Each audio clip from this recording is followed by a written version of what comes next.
सियासी गिरफ्तारियाँ हो रही है, चाहे सहाफ़त हो या सियासत हो, इसको आप कैसी देखती हैं? देखिए, ये जिस भी स्पेशली मैं इमरान रियाज की बात करूंगा और जो आपके पार्टी की जो दीगर सीनियर रहनुमा हैं, एक तरह से तो क्लिनजिंग हो रही है। उधर जाने की जल्दी पड़ी है भाईजान, यहाँ से F9 पार्क से और सिंध से होते जाएं। हमारे जो हुक्मरान है, और मैं यही कहूँगा कि खुद साख्ता वज़ीर-ए-आज़म क्या देने जा रहे हैं तुर्की को? मेरा ख्याल है उन्होंने कपड़े पैक किए हुए थे पाकिस्तानी अवाम को देने के लिए, आटे के लिए। शायद वो जाके वहाँ डोनेट करेंगे। कैप्टन सफदर साहब, आपका बहुत शुक्रिया। आपने ना सिर्फ अपनी असलियत और औकात दिखा दी, अपनी सोच बता दी, बल्कि आपने हमें भी मौका दे दिया है। हालिया दिनों में मौलाना फजल रहमान ने जो कि नाज़ेब अल्फाज इस्तेमाल किए थे, तो ये सियासत के अंदर ख़वातीन के ऊपर और ख़वातीन को टारगेट करना, इस अंदाज को आप कैसी देखती है? मौलाना फजल रहमान तो इक़्तिदार का हलवा खा के मुँह पड़े हुए हैं, जब उठते हैं मुँह से गटर ही उगलता है। बल्दियाती इस्लामाबाद के बल्दियाती इलेक्शन क्यों नहीं हो रहे? क्योंकि इनको पता है कि ये हार जाएंगे।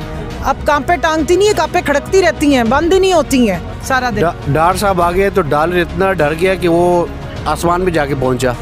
क्योंकि बेसिकली वो भी एक मुंशी हैं, असली में वही मुंशी हैं और वो इनके पर्सनल मुंशी हैं। शाहिदा खान अब्बासी, अगर शाहिदा खान अब्बासी PTI की तरफ आना चाह रहे हैं तो क्या दरवाजे खुले? बहुत देर कर दी मेहरबान आते आते।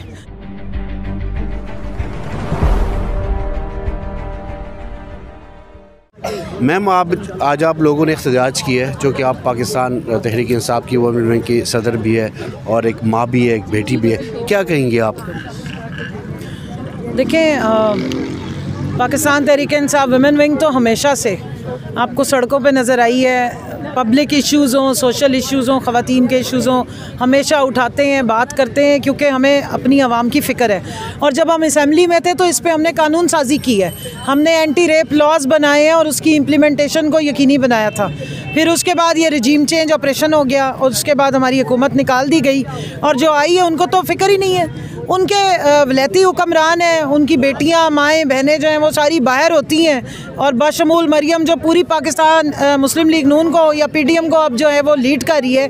लेकिन बेहिसी की इंतहा देखें कि अपनी तो छोटी छोटी सर्जरियाँ वलैती बीमारियों की वलैत से करवा के आती, जो दुनिया में सिर्फ 2 मुल्कों में है।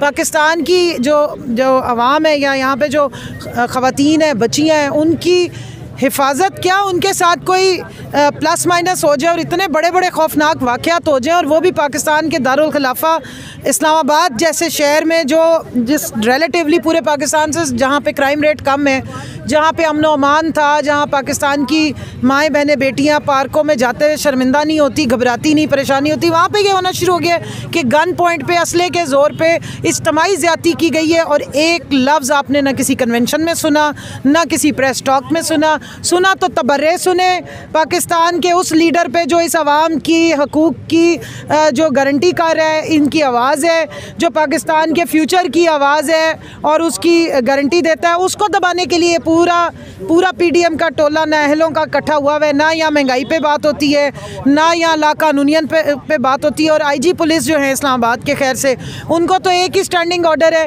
कि आपने F8 की अदालत में जो पाकिस्तान तहरीक इंसाफ का रहनुमा है, बस उसकी तजलील करनी है। आपके बात काट रहा हूँ, सेफ सिटी कहाँ चलेगी, मतलब जो कैमरेज वगैरह लगे हैं? देखिए जी, 3 घंटे की वलैत से छोटी सी सर्जरी हुई है, तो वो बड़े बड़े कैमरों में नज़र आनी चाहिए। तो वो सारे कैमरे उठा के अब उस प्रेस टॉक के लिए मेरे ख्याल में ले गए हैं। और वो जो उनकी गुलाम तर्जुमान है मरियम औरंगज़ेब साहिबा, जो सारा दिन आके ऊल फूल तो फरमाती रहती हैं। और जब पाकिस्तान तहरीक इंसाफ के दौर में एक ऐसा वाक़या हुआ था तो इन्होंने ज़मीन आसमान एक कर दिया था। अब पता नहीं क्या पी के सोई हुई है या उनका ध्यान ही नहीं है कि आपके नाक के नीचे 10 किलोमीटर F9 से वज़ीर-ए-आज़म हाउस है, वो भी मैंने ज़रा ज़्यादा फासला बता दिया है। वज़ीर-ए-आज़म साहब जो हैं उनको हमें भी बहुत फ़िक्र है अपने तुर्की के भाइयों की, उनके साथ जो एक कुदरती आफत आई है, हम उनके लिए दुआ गो हैं। उधर जाने की जल्दी पड़ी है भाईजान, यहाँ से F9 पार्क से और सिंध से होते जाएं। F9 पार्क में आपकी दिन दहाड़े जो यहाँ पाकिस्तानी अवाम की, ये मैं वलैती हुक्मरानों की हमारे जो हुक्मरान है, और मैं यही कहूँगा कि खुद साख्ता वज़ीर-ए-आज़म क्या देने जा रहे हैं तुर्की को? मेरा ख्याल है उन्होंने कपड़े पैक किए हुए थे पाकिस्तानी अवाम को देने के लिए, आटे के लिए। शायद वो जाके वहाँ डोनेट करेंगे, क्योंकि यहाँ वाले पाकिस्तानी अवाम के तो कपड़े भी उतरवा लिए। यहाँ जो 2 वक्त की इज़्ज़त से रोटी कमा रहे थे F10 में, एहसास रेडी बांध, उनकी रेडियां तोड़वा दी, उनको बेरोज़गार कर दिया। वो सिंध में जो ज़लज़ला ज़दगान, जो सैलाब ज़दगान बैठे थे, उनके नाम की इमदाद आई। इनके जो पेटी भाई थे वहाँ पे, जो पार्टनर इन क्राइम है, उन्होंने ऑनलाइन उनके कंबल तक बेच दिए हैं। तो वहाँ तो इनका जाना नहीं, और ये गए थे तो 100 लोगों पे दहशतगर्दी के पर्चे कटवा कर आ गए थे। ये अल्लाह खैर करे, अब तुर्की जा रहे हैं तो क्या करेंगे। वैसे जो एक तरीक़ेकार है वो ये होता है कि मुल्क के जो दूसरे मुल्कों के सरबराह होते हैं वो अपने खैर सगाली के पैगामात भेजते हैं, और अगर कुछ भेजना होता है तो इमदाद की सूरत में भेजते हैं। वो ख़ुद लाओ लश्कर ले के जुम्मा हर जंजे तैयार होकर ख़ुद नहीं पहुँच जाते हैं। अभी वहाँ पर उनकी अपनी क्राइसिस का टाइम है, वो इनको प्रोटोकॉल देंगे, इनको देखेंगे, या वो अपने मुल्क को संभालेंगे। और अभी कुछ दिन पहले तो आप वहाँ जाके हाथ जोड़ के कह रहे थे मैं मांगने नहीं आया लेकिन मजबूरी है, तो अब पता नहीं देने क्या जा रहे हैं। अच्छा, मैं माजरत के साथ, मेरी तरबियत और अखलाकियात इजाज़त दी कि मैं कैप्टन सफदर का जो अल्फाज है वो दोहराऊँ, लेकिन उस हवाले से आप क्या कहेंगे? आप उस हवाले से यही कहूँगी कि जो जिस तरह के बेबुनियाद केसेस ये लेके जा रहे हैं अदालतों में, कैप्टन सफदर साहब आपका बहुत शुक्रिया। आपने ना सिर्फ अपनी असलियत और औकात दिखा दी, अपनी सोच बता दी, बल्कि आपने हमें भी मौका दे दिया है कि अब अदालतों ने ही डिटर्मिन करना है ना कि किसका बाप कौन है, किसकी माँ कौन है, सबके DNA टेस्ट होने चाहिए, किसकी इद्दत कब ख़त्म हुई, निकाह की डेट कौन सी थी। तो अब ये निकाह की डेट और फिर औलादों की डिटर्मिनेशन, उनके बाप की डिटर्मिनेशन तक बात पहुंची है, तो इंशाल्लाह आपका ये बयान बहुत काम आएगा हमारे भी। और दूसरी बात, इनके इस बयान के बाद आप देख लें रेप केसेस में कितना इजाफा हुआ है, तो आप अंदाज़ा लगा लें कि ये किस किस्म का ये ख़ानदान है, क्या इनकी इक़दार हैं, ये ऊपर से क्या नज़र आते हैं और अंदर से ये क्या हैं। हालिया दिनों में मौलाना फजल रहमान ने जो कि नाजेब अल्फाज इस्तेमाल किए थे, तो ये सियासत के अंदर ख़वातीन के ऊपर और ख़वातीन को टारगेट करना, इस अंदाज़ को आप कैसी देखती है? मौलाना फजल रहमान तो इक़्तिदार का हलवा खा के मुँह पड़े हुए हैं, जब उठते हैं मुँह से गटर ही उगलता है, उसके बारे में क्या बात करें। उसकी पार्टी में सिर्फ उनकी भाभी, बहन, बेटी यही आ सकते हैं, और बुनियादी तौर पे इसकी पार्टी पे बैन लगना चाहिए, क्योंकि अगर इसकी पार्टी में कोई ख़वातीन वर्कर्स ही नहीं है तो इलेक्शन कमीशन जो आजकल ग़ुलामी के पूरे फ़राइज़ और हकूक़ जो हैं वो भरपूर तरीके से अंजाम दे रहा है, वो अगर नोटिस ले ले तो चेक करे कि ये किस बुनियाद पे इनकी जो इलेक्शन ये लड़ते हैं और इनको इनका सिंबल किस बेस पे मिलता है। क्योंकि जब तक एक रिप्रेजेंटेशन ख़वातीन की ना हो और आपने अपनी ख़वातीन को इलेक्शन में रिप्रेजेंटेशन ना दी हुई हो टिकट्स के लिए भी, तो आपको आपका पार्टी का साइन ही नहीं अलॉट होता। ये किस बुनियाद पर जो है ये सारी पार्टियां अपना मुंह लेकर आ जाती हैं और अपने ही घर की ख़वातीन को लेकर आ जाती हैं, तो इन पर तो बैन लगना चाहिए।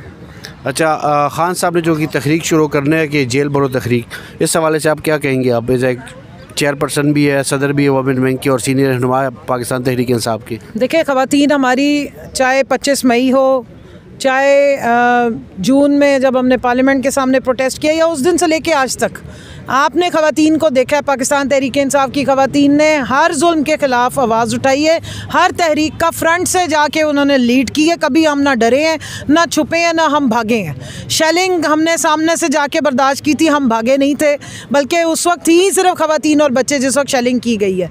तो जेल भरो तहरीक में भी ख़वातीन ही हमारे जैसी होती हैं जो बेचारी अंदर बंद है। मैं तो अडयाला के वैसे ही एडवांस में 3-4 चक्कर लगा के आई थी, देख कर आई थी कि अंदर क्या चल रहा है। तो इंशाल्लाह इनमें से कोई खातून भागने वाली नहीं है अपने मुल्क की बका के लिए, क्योंकि हम वलैती नहीं हैं, हम देसी हैं, हमने यहीं ज़िंदा रहना है, यहीं जीना मरना। हमारी तो बीमारियां भी देसी हैं और इलाज भी यहीं होते हैं। तो हम अपने मुल्क की बका के लिए, अपनी आवाम के हकूक़ के लिए जब हमारे चेयरमैन ने कॉल दी, हम लबैक करेंगे। बल्दियाती इस्लामाबाद के बल्दियाती इलेक्शन क्यों नहीं हो रहे? क्योंकि इनको पता है कि ये हार जाएंगे। अब कांपे टांगती नहीं है, कांपे खड़कती रहती हैं, बंद ही नहीं होती हैं। अब तो मेरे ख्याल में इनको साथ लकड़ी बांध के ना तो रोकनी पड़ती है, इनकी इतनी कांपे टांगी हुई हैं। बल्दियाती इलेक्शन ये नहीं होने देते, जब तक ये गुंडागर्दी ना करें, जब तक ये सारे एम्पायर साथ ना मिलाएं, ये कोई इलेक्शन नहीं होने देते। अभी इन्होंने जिस तरीके से इस्तीफ़े मंजूर किए, उधर से भी आप अंदाज़ा लगा लें। पहले मंजूर ना करने के बहाने ड्रामे कर रहे थे, अब जो किए हैं वो भी इलीगल किए हैं। स्पीकर साहब ने अभी भी सारा अपने ही बयानात से और कॉन्स्टिट्यूशनल स्टेटेड पोजीशन से वो भागे हैं। इनको खौफ ही बड़ा है, जहाँ पीटीआई का नाम आता है ये खौफज़दा हो जाते हैं। तो इंशाल्लाह इलेक्शंस तो हम इनसे निकलवा लेंगे और निकलवाएंगे भी आवाम के ज़ोर पे। कब होंगे? इंशाल्लाह जल्दी होंगे। जिस वक्त हमारी आवाम बिल्कुल रेडी हो जाएगी इलेक्शन को, ये रोक नहीं सकते। लेकिन हमें खौफ इस बात का है कि ये पाकिस्तान को इकनॉमिकली माशी तौर पे इतना डुबो चुके होंगे, क्योंकि इनको तो फ़र्क नहीं पड़ता। जो डॉलर जब कीमत बढ़ती है तो मरियम साहिबा की छोटी सी सर्जरी और सस्ती हो जाती है, क्योंकि उनके अकाउंट में पैसे डबल हो जाते हैं ना, लेकिन आवाम का बेड़ा गर्क हो जाता है। मैम आखिरी क्वेश्चन, सियासी गिरफ्तारियाँ हो रही है, चाहे सहाफ़त हो या सियासत हो, इसको आप कैसी देखती हैं? देखिए, ये जिस भी स्पेशली मैं इमरान रियाज की बात करूंगा और जो आपके पार्टी की जो दीगर सीनियर रहनुमा हैं उनको एक तरह से तो क्लिनजिंग हो रही है, लेकिन जिस मुल्क में वो कहते हैं ना, खान साहब भी इसको कोट करते हैं, हज़रत अली का कौल है कि कुफर का निज़ाम चल सकता है लेकिन जुल्मत का निज़ाम जहाँ इंसाफ ना हो उसका निज़ाम नहीं चल सकता। अब इन्होंने जो रेडी बानों के साथ किया F10 में, उनकी बेबसी पे आप देखें ना, गरीब के साथ भी आप वही कर रहे हैं, सियासी अपने ओपोनेंट्स को। अब आप देखें, जो ये चीखें मारते थे ना झूठी, ये पॉलिटिकल विक्टिमाइजेशन होती है कि 73 FIR काटी हुई है खान साहब पे, दहशतगर्दी के मुकदमे बनाए हुए हैं। जहाँ असल में दहशतगर्दी हो रही है वहाँ पे उनको छोड़ा हुआ है, खुलेआम छुट्टी दी हुई है। और गवर्नर साहब जो हैं KP वाले, वो 2 दिन पहले ही लेटर लिख के भेज देते हैं कि जी यहाँ पर तो हालात ख़राब हैं। पता नहीं उनको सोते हुए इल्हाम हो गया था कि क्या होने वाला है। तो उधर तो दहशतगर्दी, या जो अभी आप देखें इस्लामाबाद के हालात क्या हैं, यहाँ डकैतियाँ हो रही हैं, 40 कत्ल हुए हैं इस शहर में, शहर इक़्तिदार में, सफ़ाकों के इक़्तिदार में। यहाँ पे स्नैचिंग की दिन दिहाड़े वारदातें हो रही हैं, उसमें इन्हें कोई टेंशन नहीं है, इस पर कोई परेशानी नहीं है। लेकिन इमरान खान को कैसे नीचा दिखाना है, कैसे उनको काबू करना है, उन पर कातलाना हमले किए, उस JIT को कैसे रोकना है, और रोका है इन्होंने। उसके बाद फवाद चौधरी हो गए, शहबाज गिल हो गए, शीरी मज़ारी हो गई, शानदाना गुलजार हो गई, अपने शेख रशीद साहब हो गए, आज़म सवाती साहब हो गए। ये तो इनके लिए बहुत बड़े बड़े दहशतगर्द हैं, क्योंकि वो इनसे सवाल पूछ रहे हैं, हिसाब किताब पूछ रहे हैं इनसे भी और इनके सहूलतकारों से भी, उसमें इनको तकलीफ़ होती है। और ये वो तमाशा लगा के अवाम का ध्यान, मीडिया का ध्यान सिर्फ उस तरफ कर देते हैं, ताकि जब 35 रुपये तेल की कीमत बढ़ाई जाए तो इनसे कोई सवाल ना करे।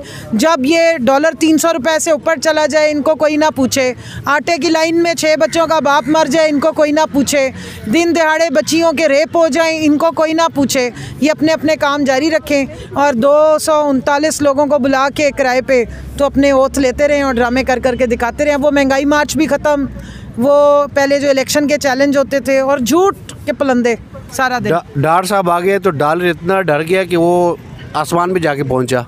जी, वो जब आए थे तो डॉलर डर गया था, मरियम बीबी आई तो इसहाक साहब डर गए। उन्होंने सोचा कि यार मरियम बीबी की जो दौलत है और उसके पूरे टब्बर की, वो नीचे ना कहीं गलती से आ जाए, तो उन्होंने डॉलर को फिर खुला छोड़ दिया और असलियत जो है वो सामने आ गई। इसहाक डॉलर साहब ने पहले भी मईशत के साथ यही तजर्बा किया था, क्योंकि बेसिकली वो भी एक मुंशी हैं, असली में वही मुंशी हैं और वो इनके पर्सनल मुंशी हैं, और उन्होंने ये लिख के दिया हुआ है। तो जो वो इनके इंटरेस्ट को प्रोटेक्ट करेंगे, पाकिस्तान का इंटरेस्ट प्रोटेक्ट करना उनकी प्रायोरिटी लिस्ट में शामिल ही नहीं है। शाहिदा खान अब्बासी, अगर शाहिदा खान अब्बासी PTI की तरफ आना चाह रहे हैं तो क्या दरवाजे खुले? बहुत देर कर दी मेहरबान आते आते। वो जहाँ की खाक है ना और जहाँ का तुख़म है, वो वहीं पे ही रह सकते हैं। उन्होंने जो डे 1 से अपने लिए पार्टी चुनी है और जो हरकतें वो करते रहे हैं, बेहतर यही है। अच्छे आदमी है, पढ़े लिखे आदमी है, लेकिन रास्ता गलत चुन लिया, तरफ साइडें गलत चुन ली, और अगर अब उन्हें रियलाइजेशन हो गई है तो अब टाइम है रिटायरमेंट का। वो घर बैठे आर्टिकल्स लिखें और इनको एक्सपोज करें। बहुत शुक्रिया मैम, थैंक यू।